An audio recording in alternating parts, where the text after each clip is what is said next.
All right, welcome everyone, and this is the video on Module 5 regarding the dark web and specifically some of the darknet marketplaces. Remember that the dark web is the portion of the World Wide Web that's actually intentionally hidden from search engines and really is only accessible with special software. We'll get more detail into that.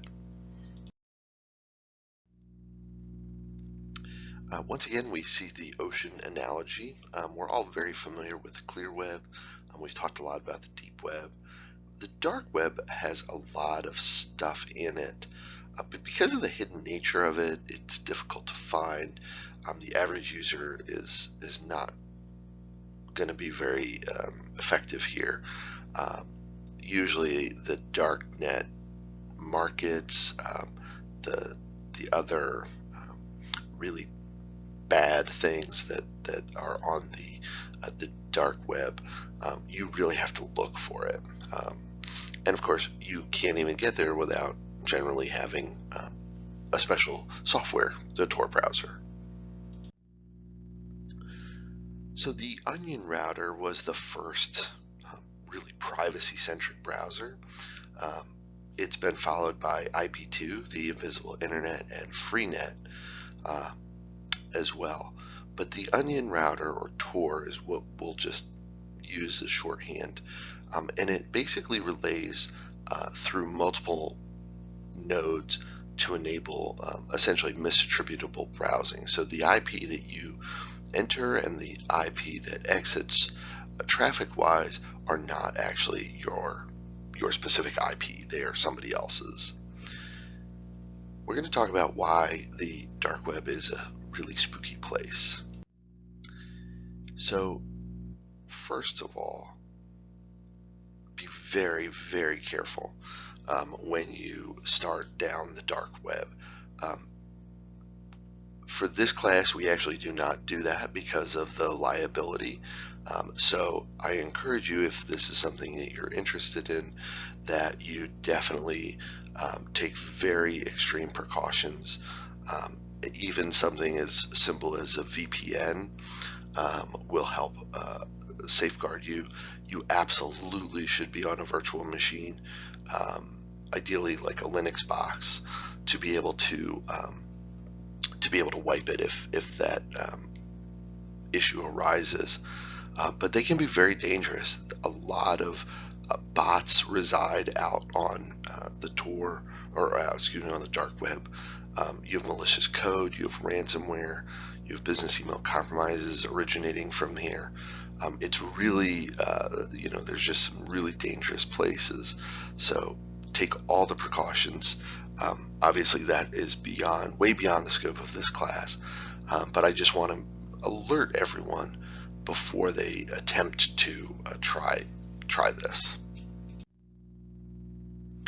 So let's talk specifically about Tor. So Tor is actually the Tor project is a not-for-profit research organization. It's based in Massachusetts, and it does have, you can download Tor for free on its website, and it also is able to be used for phones. So it's not just laptops and desktops. So Tor's original intended users were whistleblowers, law enforcement, activists, and generally people who were more inclined to the privacy, concerned about the overreach of big businesses like Amazon, Google, Yahoo, etc., Microsoft. But certainly it has become mostly known for its nefarious purposes. So it's really interesting. We'll talk about dark web markets. It also can be interesting, again, to anonymously surf the surface web, the clear web, but in a way that really is very clean. So it doesn't leave any tracks. This is especially important in critical investigations. You don't want to set alarm bells going for your suspect if they have their own website. You don't know what kind of tracking they have on that website. They may be looking at the logs every day. So if they see, if you're working for the FBI and they see, a domain, an IP that resolves to FBI or the US government, that's going to be a problem. So you don't want to do that. So this is where it could be very useful. It's also used to access content, what are called hidden services. Sometimes they're called hidden services, and they're also called onion sites. So they don't use a .com or .org top-level domain. They are using a .onion, and we'll talk a little bit more about that here in a minute. So this is really interesting. This is from the Oxford Internet Institute. I have not found a more updated version, but this is basically a year-long review of where Tor users are really actually coming from, how they actually got this. I haven't specifically gone back and looked at it, but it's just really, really interesting. I really find it fascinating that Italy, Spain, France, the Netherlands, really popular in Germany, not so popular in Russia. Some countries have actually outlawed Tor and the use of Tor. So, but very, very interesting. So just this is just very enlightening, I think. Now remember that Tor is they are randomly generated, the domains, so they change. They're not as stable, I should say, the domains, as say the .coms or .orgs or any other top-level domain. So those are something that you want to keep in mind. So they do change. They're also resistant to indexing, so that means they're not easily searchable. There's no Google, although there are some tools that try to. They're not always successful. And of course, Bitcoin, which we'll talk about in a minute, is the currency of choice. So how does Tor actually work? So these are 3 screenshots from the Tor project website. And as you can see, there is a directory server that has all the active nodes, and these are all the active volunteers who have agreed to participate in this. And basically, it goes into the client path, and there it goes through a random server. There's always encryption, and it basically is a way to ensure that no path you take again is the same. As you can see in number 3, if you choose to go back out, it's going to take a totally different path. So Tor is the onion in the onion router originates from the idea that peeling back the onion doesn't always help. We use that analogy a lot in investigations, but peeling back the onion is really a metaphor for hiding and not being able to be found through your footprints. So we talked about legitimate users, and I think this is really important to spend some time on, especially for this class. There are absolutely legitimate uses for the dark web. I've already mentioned them before, but I want to kind of delve into them briefly a little bit more. Again, if you are a very private person, so say you're a celebrity, there may be some concerns that you have about your privacy. Say, for example, stalkers or other individuals, crazy fans or rivals, things like that, that you really want to be able to have a better protected fortress, if you will. And so the dark web is a great way to avoid leaving a lot of the footprints that can be exploited against you. Again, the same can be said for law enforcement. You don't want to tip off your target. National security. I think hopefully the case should be pretty obvious. Security, cybersecurity researchers, again, you're looking at very technical details, things like where bots originate from, or how command and control servers are being operated on the dark web, and then trying to get attribution to that. Those are all critical things that you really need some kind of extreme privacy for. Investigative journalists, again, but also whistleblowers and activists. Again, in very repressed countries, these are important avenues to disseminate information so that you can operate safely in that environment. So that's really what this was originated for.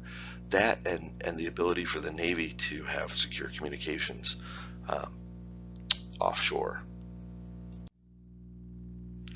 So let's delve into darknet markets, dark web markets. You'll sometimes just see this abbreviated as DNM, darknet markets. So the first one was called Silk Road. It was created by a man named Ross Ulbricht. He went by the moniker Dread Pirate Roberts. I believe you'll read some of the case material in this course. So I highly recommend that.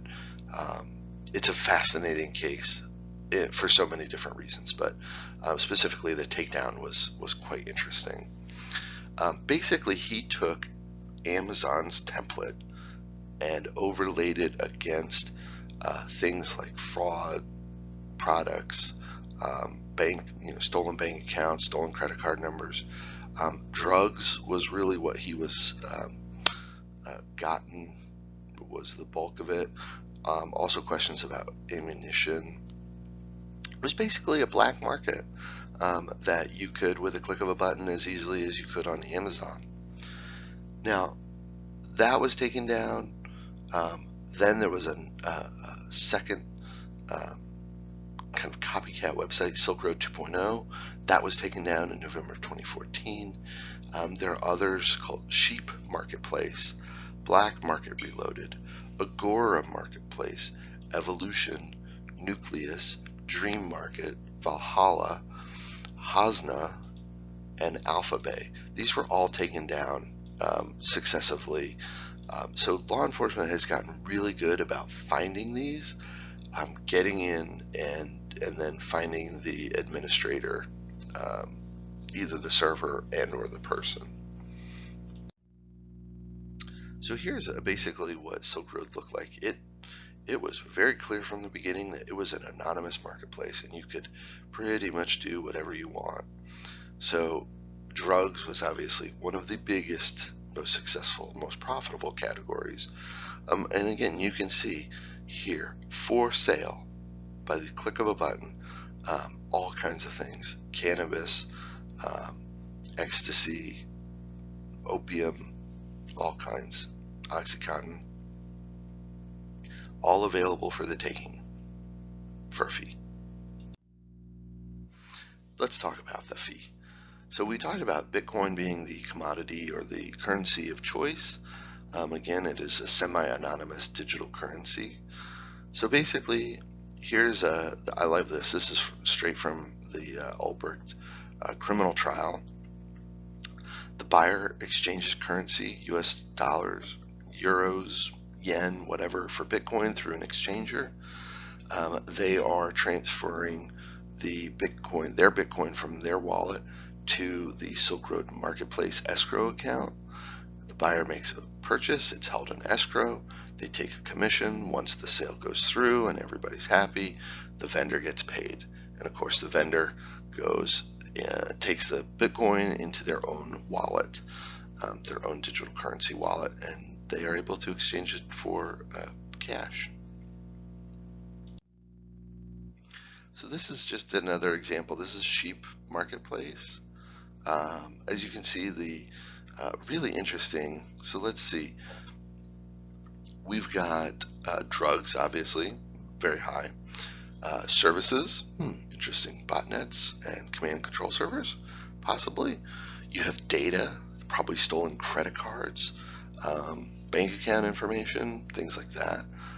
Obviously weapons, weight loss, probably would not buy any weight loss supplements from this site.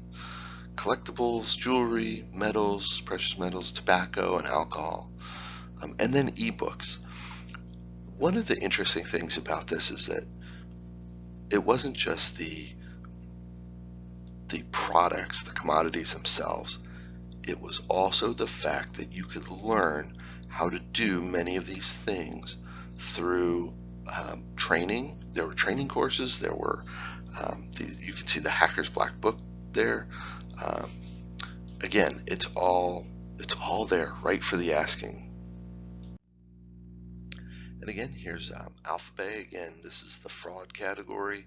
You can see that there's fresh credit cards, Visas, MasterCards, British companies, personal information, data dumps, breaches, probably bank accounts, all out there, just for the taking.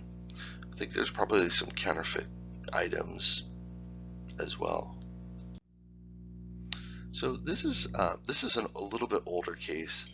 This was not actually from any of the darknet markets, but it's very, very close. It's got the same principles. If these guys had not been taken down, they would certainly be on the darknet. So I use this as an illustration. So this is a search warrant that took place. Secret Service, IRS, FBI, HSI. Literally, as they were busting down the door, here is what they find. They are actually working on, as you can see, putting together credit cards, stolen credit cards with stolen information that look legit.